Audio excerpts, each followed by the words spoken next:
Et tout de suite, les infos.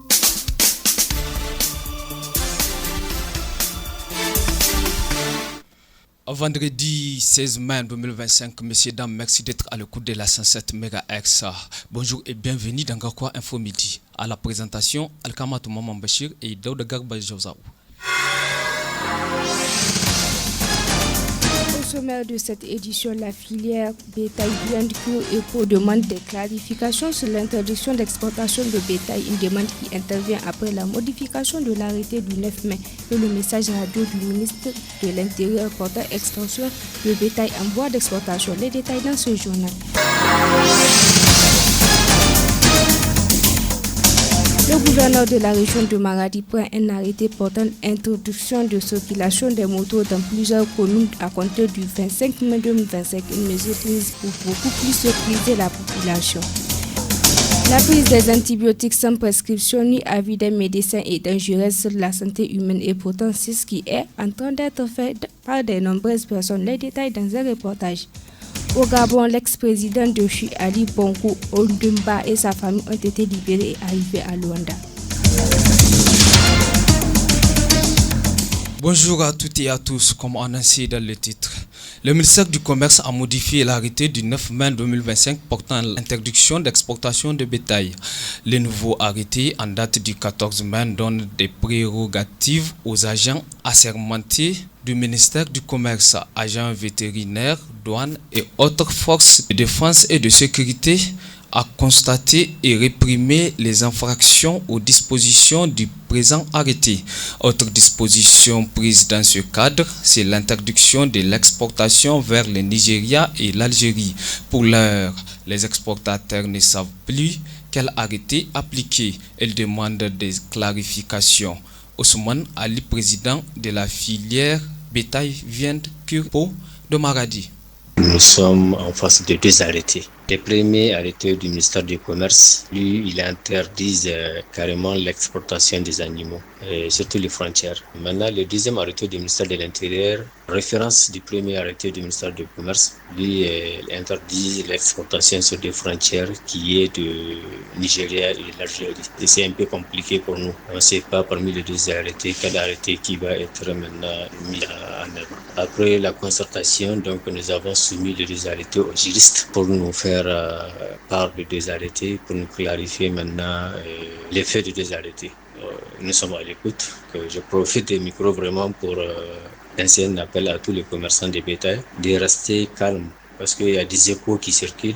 Il faut éviter ces lumières-là jusqu'à ce que les juristes nous clarifient maintenant l'effet des deux arrêtés. Une fois fini, donc nous avons passé le communiqué pour que les gens reprennent leur activité. Et nous, nos inquiétudes, c'est les années à venir. Parce que une fois qu'une année frappe les gens, vous allez constater que les années à venir, les gens seront réticents. Ils ne doivent pas investir comme d'habitude maintenant sur l'embauche. C'est ça le problème. Et ça peut jouer sur plusieurs années. Nous profitons des micros, en tout cas, pour encore lancer les cris de cœur au niveau des autorités, vraiment de revoir cet arrêté-là. Et surtout que les animaux qui vont à l'exportation, la plupart c'est des animaux qui sont destinés vraiment aux exportations. C'est des animaux de deuxième, troisième à quatrième catégorie. La plupart des consommations locales, c'est les premières catégories qu'on consomme, qui sont des animaux moins de 5. De l'élevage, passons à l'agriculture où les producteurs de la ville de Maradi rencontrent des difficultés surtout dans l'irrigation et la disponibilité des semences de bonne qualité. Et c'est là malgré l'importance de la nappe phréatique et des appuis qu'ils reçoivent chaque année. Pour Rabi Oussoulé, président des maraîchers au site SICO de l'arrondissement communal Maradi 3, la période de chaleur a un impact sur le nombre de producteurs actifs. Les principales difficultés sont liées généralement à l'irrigation. Parce que ce n'est pas n'importe quel producteur qui dispose d'un puits ou d'un forage ou du système même qui va nous permettre de faire jaillir l'eau du sous-sol, le moteur, je veux dire, les motopompes. Vous allez voir par exemple pour un seul forage ou un seul puits, plusieurs producteurs, 5, 6 jusqu'à 10 s'aligner, attendre l'autre finir pour que l'autre puisse brancher et alimenter ces trucs. Voilà les gros problèmes que nous rencontrons. Du point de vue semences aussi, nous n'avons pas très bonne qualité de semences. C'est ce qui fait que souvent, au départ, tu vas voir en tant que producteur, tu vas avoir un très bon démarrage, mais au finish, tu risques de tout perdre, je veux dire. Voilà en quelques mots les difficultés. Nous savons que c'est des produits que vous récoltez et mettez directement sur le marché et deux fois l'utilisation de certains pesticides et même des engrais peuvent nuire à la santé des consommateurs. À ce niveau, qu'est-ce que vous faites? Nous sommes très mal placés pour distinguer les qualités des produits et surtout la dangerosité de ces produits-là. Mais peut-être avec, d'ailleurs nous fondons beaucoup d'espoir avec ces genres de formation, nous serons vraiment à bout de ces problèmes. Mais est-ce que les producteurs aujourd'hui utilisent les engrais? Sans engrais, je crois que la culture irriguée ne peut pas donner comme on le veut. Malheureusement, c'est les engrais qui sont vendus sur les marchés, généralement qui sont épuisés, qui sont à la date de leur expiration. Donc souvent on achète, on ne voit aucun effet sur les engrais. Et les pesticides, parce que vous faites face aussi à des attaques et des ennemis de culture. Justement, souvent les pesticides, ils marquent vraiment leur importance, mais des fois, vous allez constater que vous pulvérisez, mais vous constaterez aucun changement. Suite de cette édition, le gouverneur de la région de Dosso a pris un arrêté interdisant partiellement ou totalement la circulation de motos dans certaines communes pour une durée de 3 mois renouvelable à raison de la situation sécuritaire. Une interdiction totale de 24 heures sur 24, notamment dans les départements de Dosso, de Douti, Diendou, Gaïa et Loga, et une interdiction partielle de 18h à 6h qui concerne certaines localités du département de Dosso, de Douti, de Tibiri, de Falmey et de Gaïa. Cette mesure vise à renforcer la sécurité dans la région. Elle entre en vigueur le 25 mai 2025. Pour le président des jeunes de Dosso, Maman Garba, les jeunes qui font l'activité de transport avec les motos doivent être résilients face à cette situation. Dernièrement, nous, le Conseil régional de la jeunesse de Dosso, on a initié une activité du 10 au 11 où on a réuni les 43 communes de la région pour discuter sur des thématiques alliées avec la sécurité de notre région. Et cette activité a été parrainée par le gouverneur. C'est pourquoi, effectivement, hier, quand nous avons vu les messages, on n'est vraiment pas trop surpris. On s'attendait en tout cas déjà à ça. Vraiment, pour ça, on a fait qu'appeler nos jeunes à être résilients. Parce que c'est effectivement une situation qui est là où ce qui est sûr, personne n'a intérêt que la circulation des motos soit interdite. Mais malheureusement, c'est un contexte. Et la question sécuritaire vraiment nous dépasse tous. Parce qu'aujourd'hui, quand il n'y a pas la sécurité, il n'y a pratiquement rien.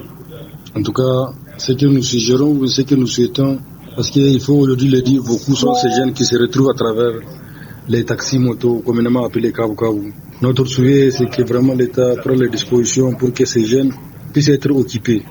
Parce que ce qui est sûr, ils seront beaucoup ces jeunes qui sont en train de gérer leur famille à travers Kabu. Et aujourd'hui, si on arrête ça, ça peut vraiment impacter. Notre souhait, c'est de créer les conditions pour que ces jeunes trouvent de quoi faire. C'est vraiment ça les souhaits. Et vraiment, on prie Dieu pour que l'insécurité vraiment quitte carrément notre territoire, le Niger dans son ensemble. Pour une fièvre, toux, maux de gorge, le réflexe est immédiat. Avaler un antibiotique sans avis médical ni diagnostic clair, c'est l'habitude de nombreuses personnes, une habitude dangereuse qui alimente l'antibiorésistance, fragilise notre santé et complique le travail des soignants. Quand prescrire les antibiotiques et quelles conséquences la résistance aux antibiotiques ont-elles sur la santé? Réponse dans ce reportage de Moustapha Maïnassara. Les antibiotiques ciblent des éléments spécifiques des bactéries comme leur paroi cellulaire ou leur capacité à se reproduire. Ils sont classés en plusieurs familles selon leur mode d'action. Certains tuent directement les bactéries, on les appelle les bactéricides, tandis que d'autres inhibent leur croissance, on les appelle les bactériostatiques. Médicalement, quand est-ce qu'il faut prescrire des antibiotiques? Réponse avec Dr Fatah Chebou, médecin généraliste à l'hôpital de référence de Maradi. La prescription d'antibiotiques en fait découle de deux situations. Soit c'est pour prévenir une infection bactérienne, ou soit c'est pour traiter une infection bactérienne. C'est les deux indications, ça qu'on appelle les antibiothérapies curatives ou bien les antibiothérapies préventives. En réalité, ce qui est bon, c'est de faire ce qu'on appelle une antibiothérapie ciblée. Après avoir en fait faire le test d'antibiotiques, voir lesquels antibiotiques marchent on traite. Mais nous, dans la majorité des cas ici, vous allez voir, surtout dans nos pratiques quotidiennes, c'est des antibiothérapies probabilistes qu'on fait. On n'est pas sûr des antibiotiques qu'on prescrit pour traiter une infection. C'est ça le problème. Quand on dit qu'il faut être sûr, c'est-à-dire qu'il faut faire une culture bactériologique. Il faut d'abord identifier un germe et faire ce qu'on appelle l'antibiogramme. Une fois que l'antibiogramme nous montre que, évidemment, cet antibiotique agit sur cette bactérie-là, on peut mettre. C'est ça le principe, en fait, fondamental de la prescription, en fait, des antibiotiques. L'utilisation abusive des antibiotiques est la principale cause de résistance. Cela inclut l'automédication, les prescriptions inappropriées et l'exposition continue des bactéries à de faibles doses d'antibiotiques. Ces comportements favorisent l'évolution des souches, rendant certains antibiotiques inefficaces contre les infections courantes. C'est ce qu'on appelle les résistances aux antibiotiques, phénomène qui n'est pas sans conséquences sur la santé humaine selon Dr Fattah Ouchebou. On arrive à voir fréquemment des gens qui font une résistance ou bien ils vont piquer des infections où ces germes-là, ces bactéries-là sont multirésistantes. Ou bien vous allez voir, ils ne peuvent être sensibles à des antibiotiques très chers où le germe n'est que sensible plutôt à ce qu'on appelle l'imipenem. Une seule boîte de l'imipenem coûte les 98 000, 100 000. Vous voyez, ça c'est une menace. Si tu n'es pas capable de payer en fait ces antibiotiques-là chers, tu es foutu. Par exemple, aujourd'hui la ceftriaxone, c'est devenu un non-événement parce que avant la ceftriaxone est considérée comme étant un antibiotique très fort. C'est ça qu'on appelle les céphalosporines de 3e génération. Et c'est des antibiotiques à large spectre. Mais aujourd'hui, tellement qu'il y avait un usage abusif de cette ceftriaxone, vous allez voir beaucoup de résistance. Et le pire, le danger que nous parcourons face à la résistance de la ceftriaxone, c'est les jours où les gens vont faire leur méningite. Aujourd'hui, en fait, le seul antibiotique qui peut agir rapidement sur les infections telles que la méningite et la ceftriaxone. Et si par hasard, en fait, le méningocoque développe une résistance face à cette ceftriaxone, vous voyez, donc ça devient une menace. Pour lutter contre la résistance aux antibiotiques, plusieurs mesures sont nécessaires. C'est entre autres l'utilisation responsable de ces derniers. Ici, les patients doivent suivre rigoureusement les prescriptions et éviter l'automédication. Il y a aussi la prévention des infections à travers la vaccination, le lavage des mains et une bonne hygiène qui diminue la propagation des infections.